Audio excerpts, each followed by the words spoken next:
Hello and welcome to ranker suit ISPCS. आज हम इस वीडियो में बात करेंगे कि हमारे 72nd बीपीएससी में बस केवल 100 दिन बचा हुआ है।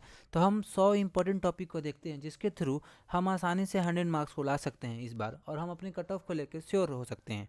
हम पीवाईक्यू ट्रेंड्स के देखेंगे तो लगभग हर एक साल हिस्ट्री से 30 क्वेश्चंस आते हैं, और सेम 30 क्वेश्चंस का रेशियो ये मेंटेन करता है आपको जनरल साइंस के लिए। उसके बाद से करंट अफेयर्स के भी ऑलमोस्ट 30 क्वेश्चंस आते हैं, और बिहार स्पेशल से 25 प्लस आते हैं। तो हमारे लिए वीक 4 होता है, हमें सब सब्जेक्ट है काफ़ी इंपॉर्टेंट है, हमें हमारा मेन फोकस इसी 4 पे होना चाहिए। इसके बाद में हमें बाकी 4 को पढ़ने हैं। तो चलिए देखते हैं हम इंपॉर्टेंट जो टॉपिक्स हैं उसको पहले।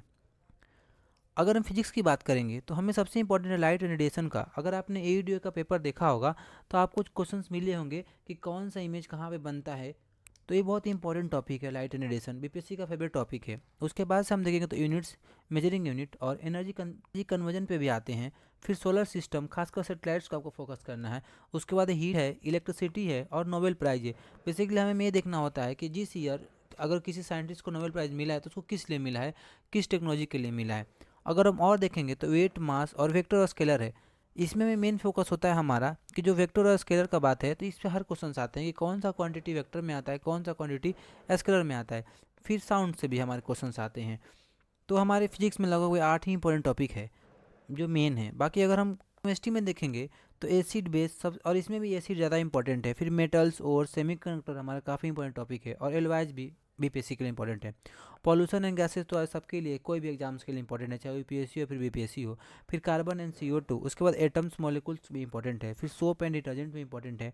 उसके बाद हमारा प्लास्टिक, आइसोटॉप्स और कुछ जो प्रोसेस होते हैं कन्वर्जन के वो भी इंपॉर्टेंट होते हैं। बायोलॉजी की बात करेंगे तो इसमें सबसे इंपॉर्टेंट होता है वाइटामिन का, कि किस वाइटामिन के डिफिशियंसी से कौन सा डिजीज होता है, ये भी इंपॉर्टेंट होता है और हर बार आता है। अगर उसके बात करेंगे तो फिर इवोल्यूशन और बायोडाइवर्सिटी से भी क्वेश्चन आते हैं। और डिजीज जो है बीपीएससी का फेवरेट टॉपिक है, और इसमें एड्स इस पर इसलिए इंपॉर्टेंट है क्योंकि आपको देखे होंगे कि अभी पटना में बहुत लार्ज स्केल पे एड्स फैला था। तो इसलिए इस बार इंपॉर्टेंट हो जाता है, खासकर एड्स। उसके बाद हार्मोन्स हम देखते हैं, फिर इंजाइम्स भी इंपॉर्टेंट है, फिर फोटोसिंथेसिस है, फिर प्लांट प्रोडक्ट्स है, उसके रूट्स हैं। जैसे अगर आप 6 का एनसीईआरटी खोलिएगा तो जिसका सेकेंड चैप्टर है उसमें भी साफ साफ दिया हुआ है कि फाइब्रस रूट किसके होते हैं। उसके बाद टैप रूट कौन से प्लांट के होते हैं, मोनोकट के होते हैं कि डाइकोट के होते हैं। फिर जो उसका लीफ होता है उसका क्या होता है, मतलब पैरेलल होता है कि रेटिकुलेट होता है। तो आपको ये बहुत इंपॉर्टेंट है रूट्स, और तो आपको ये ध्यान देना है, काफ़ी इंपॉर्टेंट है रूट्स। उसके बाद ब्लड आता है, फिर ग्रीन हाउस गैसेज हैं जो काफ़ी इंपॉर्टेंट है। फिर क्रोमोजोम्स एंड डीएनए काफ़ी अभी न्यूज़ में चलता है, और ये काफ़ी मतलब जो होता है अभी भी फेवरेट टॉपिक बना हुआ है, चाहे वो बीपीएससी का हो या फिर यूपीएससी का हो, क्योंकि यहीं से हमारा बायोटेक्नोलॉजी जनरेट होता है, जो कि इससे क्वेश्चंस काफ़ी आ रहे हैं। ये तो पूरा पूरा सिलेबस भी पढ़ना है और ह्यूमन फिजियोलॉजी पढ़ के जाना है। अगर हम साइंस एंड टेक्नोलॉजी की वेटेज की बात करेंगे तो भले 70th में उतना नहीं क्वेश्चन आए थे, बट जो 69th बीपीएससी हुआ था उसमें क्वेश्चन आ गया था। जैसे उसमें पूछा था कि आपको इंटरनेट ऑफ थिंग्स से क्वेश्चन आ गया था, तो हमें उसको भी देख के जाना है। जैसे हमें वैक्सीन पे को देख के जाना है, फिर हमारा जो जितने न्यू टेक्नोलॉजी आ रहे हैं उस पर देख के जाना है। फिर जैसे एज कंप्यूटिंग हो गया था, हमें उसको भी देख के जाना है। तो जो इंपॉर्टेंट कुछ इमर्जिंग टेक्नोलॉजी है, खासकर जो करंट अफेयर्स में बना हुआ है, हमको उसको जरूर देख के जाना है। और इसके लिए एक काम और कर सकते हैं आप, कि जैसे ही यूपीएससी का पेपर होगा 24 मई को, तो आप उसको जरूर देखेंगे कि उसमें साइंस एंड टेक से कौन सा क्वेश्चन पूछा है, क्योंकि वहाँ से डायरेक्ट क्वेश्चन आने के पूरे पूरे चांस है हमारे यूपीएससी में। मतलब उस लेवल का नहीं आएगा, बट टॉपिक सेम आ सकता है। अगर हम हिस्ट्री की बात करेंगे तो हमारा मेन फोकस पर्सनालिटीज़ पे, इवेंट्स पे और इशूज़ पे होना चाहिए। और ये हमें कभी नहीं मानना है कि हमें मॉडर्न पे ज़्यादा जोर देना है और हमें एंशियंट को छोड़ देना है, नहीं। अगर आप इस बार का एईडीओ का पेपर देखे होंगे तो आप आज उसमें जरूर देखे होंगे कि एंशियंट से क्वेश्चन बहुत आए थे इस बार। और खास करके हमारा बुद्धिज्म, जैनिज्म या फिर हड़प्पा काफ़ी इंपॉर्टेंट हो जाता है हमारे लिए बीपीएससी के पॉइंट ऑफ व्यू से। और एंशियंट हिस्ट्री इसलिए भी इंपॉर्टेंट हो जाता है क्योंकि जो बहुत सारी चीज़ें हैं हमारी जो एंशियंट में हैपन हुई है, वो हमारा बिहार से ओवरलैप करता है, उसका डायरेक्ट कनेक्शन बिहार से है। तो बुद्धिज्म, जैनिज्म हो या फिर चाहे मौर्याज का पीरियड हो, या फिर जो महाजनपद में जैसे मगधा हो गया, पूरा पूरा बिहारी हैं भाई वो। तो इसीलिए आपको एंशियंट हिस्ट्री काफ़ी इंपॉर्टेंट होता है बिहार के लिए। भले अदर पीसीएस के लिए उतना इंपॉर्टेंट नहीं होगा, लेकिन बिहार के लिए आप एंशियंट हिस्ट्री आपको जितना इंपॉर्टेंस मॉडर्न हिस्ट्री है उसका सेम है ऑलमोस्ट। मुगल हिस्ट्री की बात करेंगे तो इसमें सबसे इंपॉर्टेंट हमारा होता है दिल्ली सल्तनत, उसमें भी सलेब डायनेस्टी और खिलजी डायनेस्टी। उसके बाद हमारा तुगलक वाला पीरियड, ये गलत दिया हुआ है, मिसप्रिंट हो गया है, आप इसको सही कर लेंगे। ये MCQ नहीं है, ये है मोहम्मद बिन तुगलक और ये है फिरोज शाह तुगलक। तो ये हमारे दो इंपॉर्टेंट हो जाते हैं। उसके बाद अगर हम देखेंगे तो मुगल्स में अकबर इंपॉर्टेंट है, फिर शाहजहाँ इंपॉर्टेंट है, औरंगजेब इंपॉर्टेंट है और फिर जहांगीर भी इंपॉर्टेंट है। और इसमें बेसिकली हमारा एडमिनिस्ट्रेशन ज़्यादा ध्यान देना है, ज़्यादा क्वेश्चन उससे ही आते हैं। बाकी आपको यूपीएससी वीपीएससी के इसके लिए भी मोस्ट इंपॉर्टेंट अगर कोई पूछेगा तो विजयनगर एम्पायर और बहमनी एम्पायर फेवरेट टॉपिक है आपको।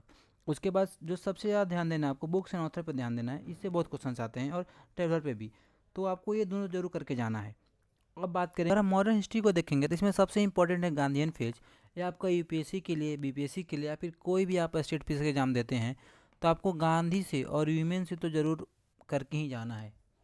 हम लोग बोलते भी हैं मजाक मजाक, क्योंकि आपको गांधी से और वीमेन से ज़रूर प्यार होना चाहिए अगर आप कोई भी स्टेट का एग्जाम देते हैं तो।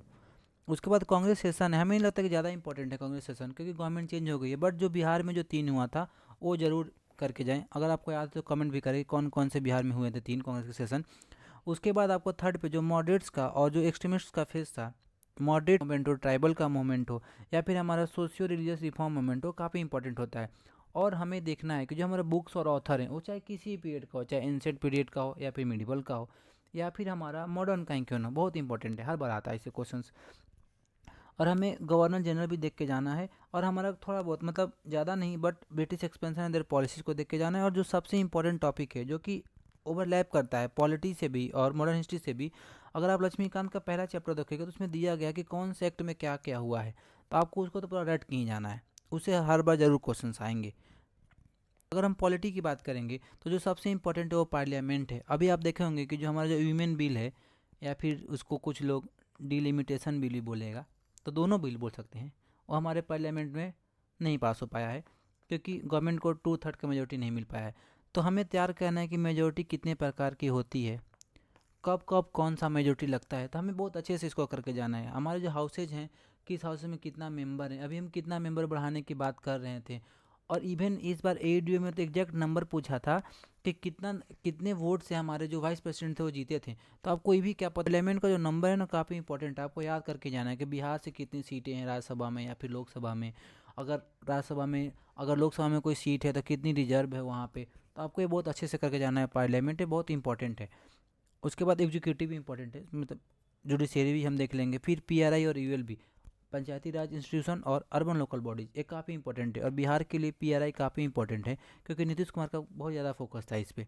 उसके बाद की बात करेंगे तो एक टेक्निक होता है ब्रांड बोलते हैं, जिसके थ्रू हम सिटीजनशिप ले सकते हैं, बाई बर्थ से ले सकते हैं, उसके बाद से ले सकते हैं, फिर एक्विजिशन से होता है, फिर नेचुरलाइजेशन से होता है, और फिर उसके बाद डिसेंट से होता है। तो आपको बेसिकली ये सब याद करके जाना है, जो इससे रिलेटेड आर्टिकल होंगे वो सब।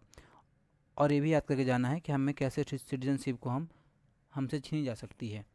उसके बाद हम देखेंगे तो स्टेट गवर्नमेंट भी इंपॉर्टेंट है, वहीं आपसे बोले थे कि काउंसिल, गवर्नर काफ़ी इंपॉर्टेंट है। अभी गवर्नर कौन से हैं, और जो मेन जो कॉन्स्टिट्यूशन डेवलपमेंट हुए हैं, जैसे है ना 42nd अमेंडमेंट, काफ़ी इंपॉर्टेंट है।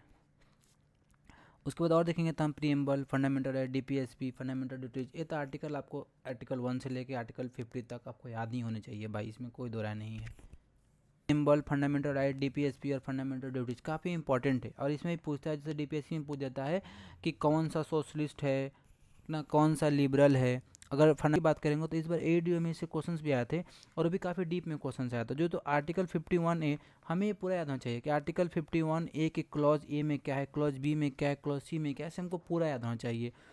तो ये काफ़ी इंपॉर्टेंट है। उसके बाद अमेंडमेंट तो एवरग्रीन टॉपिक है। उसके बाद सोर्सेज ऑफ कॉन्स्टिट्यूशन भी इंपॉर्टेंट है, इससे भी हर लगभग ये 2 क्वेश्चन आ जाते हैं, तो आपको एक बार देख लेना है। इमरजेंसी प्रोविजन हो गया आपका 56, 60, 52, आप उसको कर सकते हैं। आर्टिकल 256, 252 एंड 260, बस ऐसे में बोला। उसके बाद जो इंपॉर्टेंट आर्टिकल्स हैं, शेड्यूल्स हैं, पार्ट, इसके ट्रिक हैं, आपको याद करने पड़ेंगे। और इलेक्शन है बहुत इंपॉर्टेंट है, या स्टेट के लिए भी और सेंटर के लिए भी भाई। इसको तो आप एकदम पूरे रट जाना, सीट के लेके कौन किस पार्टी को कितना सीट है, क्योंकि बीपीएससी बहुत फैक्चुअल पूछता है पर्टिकुलर इलेक्शन के टॉपिक से, उसको अलग ही प्यार है। जैसे वाइस प्रेसिडेंट ने पूछा था ना इस बार एडीओ में कि कितना कितना कितना मतलब कितना वोट मिला था, अब इतना कौन याद रखता है भाई, लेकिन बीपीएससी पूछता है। अगर हम इकॉनमी की बात करेंगे तो आपको जो हम लोग यूपीएससी के लिए इकॉनमी पढ़ते हैं वैसे नहीं पढ़ना है कॉन्सेप्ट। आपको बेसिकली सबसे इंपॉर्टेंट जो डॉक्यूमेंट है बीपीएससी की इकॉनमी के लिए, आपको बजट एंड इकोनॉमिक सर्वे को पढ़ लेना है, चाहे वो बिहार का हो या फिर यूनियन का हो। और कहीं से भी मार्केट से उठा के टेस्ट कम से कम 100 क्वेश्चन लगा लेने हैं, उसको रट डालना है पूरा पूरा, उसका डेटा सब कुछ। फिर एग्रीकल्चर काफ़ी इंपॉर्टेंट है, हम बताते चलेंगे कि सोर्स भी, मतलब उसके लिए एक अलग से वीडियो आएगा। बट जैसे एग्रीकल्चर हो गया ना, तो आपको एक इस पर बहुत बढ़िया वीडियो मिलेगा सुदर्शन गुजर सर का, उनके यूट्यूब चैनल पे, आप उसको देख लोगे तो पूरा पूरा आराम से हो जाएगा। जैसे स्कीम्स हो गया तो करंट अफेयर का पार्ट है, जैसे नेशनल इनकम हो गया ना, तो बेसिकली इसमें आपको बस देखना है कि जीडीपी क्या होता है, इस टर्म का मतलब क्या होता है, कैसे कन्वर्ट करते हैं इसको एनएनपी में। तो ये बहुत बेसिक टर्म है, बेसिक माइक्रो इकोनॉमिक्स है। तो आपको ये तो इसी चैनल पर मिल जाएगा। बाकी मनी एंड बैंकिंग से आपको देखना है कि जो रिसेंट जो स्कीम आए हैं ना वो कैसा है, कौन कौन से है, बाकी हमारा रोल क्या है आरबीआई का। और जैसे कुछ हमें ज़रूर देखना है यूपीएससी के इस बार का पेपर, कि उसमें कौन कौन से क्वेश्चंस, जो कोर के जो क्वेश्चंस है, जो स्टैटिक्स के क्वेश्चन है वहाँ हैं, तो हमको उसको करके ज़रूर जाना है। सेम हमारा बीओपी भी, क्योंकि अगर हम बीओपी की बात करेंगे ना तो उसमें एक्सटर्नल सेक्टर को हम जोड़ ही लेंगे। तो अभी काफ़ी ऊहा पुहा मचा पड़ा है ना, जैसे कि तेल को लेके काफ़ी कमी है, तो हम लोग बोल रहे हैं हमारा जो हमारा करेंसी है वो डिप्रिसिएट कर रहा है, डॉलर बढ़े जा रहा है, तो हमें उसको भी देखना है कि appreciation of currency, depreciation of currency काफ़ी इंपॉर्टेंट टॉपिक है इस बार के लिए। फिर हमें जो इंपॉर्टेंट टर्म होते हैं, जैसे मैं अभी बोला ना कि appreciation of currency, depreciation of currency कौन होगा, तो एक्सपोर्ट पे क्या प्रभाव पड़ेगा, इंपोर्ट पे क्या प्रभाव पड़ेगा, आपको जरूर देख के जाना है। उसके बाद से इन्फ्लेशन, जो बेसिक टर्म होते हैं, स्टैग्फ्लेशन क्या होता है, जीडीपी क्या होता है, जीएनपी क्या होता है, तो आपको ऐसा भी देख के जाना है, ऊपर ऊपर से देख के जाना, बट देख के जाना है। अगर हम ज्योग्राफी की बात करेंगे तो पिछले कुछ समय से ज्योग्राफी का वेटेज काफ़ी बढ़ गया है, तो आपको इसको काफ़ी अच्छे से करके जाना है। इसमें सबसे इंपॉर्टेंट होता है सेंसस, ये तो अभी 2011 का ही होगा। बेसिकली बिहार में जो अभी हुआ था कास्ट सेंसस, आपको इसको भी देख के जाना है। और बीपीएससी आपसे एग्जैक्ट नंबर पूछता है, वो आपसे ऐसे नहीं पूछेगा। अगर पूछेगा 24,231, तो आपको वो 231 तक याद होना चाहिए। तो आपसे बीपीएससी एक्सपेक्ट करता है, आपसे वो कुछ भी पूछे, चाहे अगर लिटरेसी यदि पूछेगा तो आपसे पूरा पूछेगा 71.67, आप 71 ऐसे मत याद करके जाइएगा, नहीं तो दे देगा 71, 72, 71.61, 71.62 भी वो दे सकता है। तो क्योंकि बीपीएससी बहुत रैंडम है भाई, तो फैक्ट्स उसके बीपीएससी के काफ़ी फैक्चुअल होते हैं। उसके बाद मिनरल्स का सेम अगर आप देखेंगे ना, चाहे प्लेसेस इन न्यूज़ हो या फिर मिनरल्स होना, तो सुदर्शन गुजर सर का वीडियो है, काफ़ी बहुत बढ़िया वीडियो है उनका, तो आप जाके वहाँ जरूर देख सकते हैं। माउंटेन्स हैं, प्लेटू हैं, पासेज हैं, अगर हम इसमें भी रिवर्स हैं, डैम से और वाटरफॉल से क्वेश्चंस आ रहे हैं। जैसे बिहार में जो कैमूर और रोहतास का एरिया है वहाँ काफ़ी वाटरफॉल है ना, जैसे कि तेलहर कुंड हो गया या फिर धुआं कुंड हो गया, माझर कुंड हो गया, तो कुंड हो गए या मतलब जलप्रपात जिसको बोलते हैं, तो आपको ये आते रहते हैं। और सेम जैसे अभी अभी एईडी में पूछा था ना शायद, दुधवा सागर वाला जो गोवा में है, तो आपको जरूर देखना है वाटरफॉल को। उसके बाद क्लाइमेट तो ये एवरग्रीन टॉपिक है सबके लिए, चाहे वो पीसीएस हो या फिर यूपीएससी हो। सॉइल भी पूछेगा, और ये हमारे इन्वायरमेंटल पार्क है, वाइल्ड लाइफ सेंचुरी है, वेटलैंड है, बायोस्फीयर रिजर्व है। आप बोलेंगे सर हम बॉर्डरिंग कंट्री या फिर प्लेसेस न्यूज़ की बात करेंगे, तो इसमें बेसिकली आपको देख लेना है कि जो जो इंपॉर्टेंट स्टेट्स हैं वो कौन कौन से हैं और किसको किसको लोग जोड़ते हैं ना। जैसे अभी हॉर्मुज था न्यूज़ में, तो इससे जो हमारा ईरान है, तो हमको ये भी देखना है कि जो ईरान के बॉर्डरिंग कंट्री कौन से हैं। इवन इजराइल, हम बिहार स्पेशल की बात करेंगे तो ऐसा कुछ सब्जेक्ट नहीं होता है बिहार स्पेशल। बेसिकली अगर आप कोई हिस्ट्री पढ़ रहे हो तो थोड़ा आप ज़रूर देख लो कि उसमें बिहार से रिलेटेड एक्स्ट्रा चीज़ क्या है। अगर आप ज्योग्राफी ही पढ़ रहे हो तो जो आप मेन चीज़ के लिए पढ़ रहे हो, स्टडीज़ के लिए पढ़ रहे हो, बस आप उसमें बिहार वाला चीज़ को सबको ऐड करते जाओ।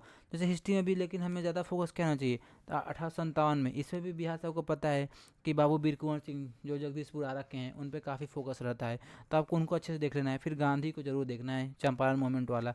फिर जो पर्सनालिटीज़ हो गए, चाहे राजेंद्र प्रसाद हो गए, चाहे के बी सहाय हो गए, इवन सहजानंद सरस्वती जी हो गए, तो इनको भी देखना है, क्योंकि जो किसान मूवमेंट था वहीं से शुरू हुआ था उनका, जो किसान सभा वाला पूरा था। उसके बाद ज्योग्राफी में भी सेम है, सेंसस है, मैप है, रिवर्स है, वाटरफॉल सेम ही है, ट्राइब्स को भी आपको देख के जाना है। और आपको डिस्ट्रिक्ट वाइज करंट अफेयर भी तैयार करके जाना है बिहार का, खास करके। बिहार का पॉलिटी इंपॉर्टेंट इसलिए हो जाता है क्योंकि अभी इलेक्शन हुआ है, तो काफ़ी इंपॉर्टेंट है, और काफ़ी एग्जैक्ट सीट नंबर आपसे पूछ सकता है कि कितना मिला है सीट किस पार्टी को, कुछ भी पूछ सकता है वो लोग। और सेम करंट तो कुछ अलग से नहीं होता है, जो आप पढ़ रहे हो, जो डेली न्यूज़ में आ रहा है वहीं आ रहा है, बट बिहार के लिए करंट अलग से थोड़ा इसलिए देखना पड़ता है क्योंकि काफ़ी स्टैटिक्स पूछता है। जैसे स्पोर्ट्स से काफ़ी प्यार है बिहार को, तो इससे क्वेश्चन पूछेगा ही पूछेगा, आपको बुक एंड ऑथर से पूछेगा ही पूछेगा। पॉलिसीज एंड स्कीम कोई अलग से नहीं पूछेगा, जैसे आप इकॉनमी पढ़ रहे हो तो उसका एक्सपेंशन देख लो, या फिर जैसे जो 7 निश्चय है नीतीश कुमार का, तो अभी थर्ड है, तो वो तीसरा कौन सा है, तो जो मेन स्कीम है आपको वहीं देख के जाना है। ऐसा नहीं कि सारा रटने बैठ जाएंगे, वो हो भी नहीं पाएगा, रिटर्न भी नहीं आप वहाँ पे कर पाओगे एग्जाम में। समिट एंड कॉन्फ्रेंस, आपको समिट एंड कॉन्फ्रेंस से भी क्वेश्चन आएंगे, इवन मिलिट्री एक्सरसाइज से आपको एडीओ में भी क्वेश्चन देखने को मिले थे। सेम डेट एंड थीम काफ़ी मतलब उतना इंपॉर्टेंट नहीं, लेकिन आएगा क्योंकि पिछले बार भी क्वेश्चन आया था, आपको याद होगा। रिपोर्ट एंड इंडिसेस पे क्वेश्चन आया था, इस बार भी आया, अगली बार भी आएगा।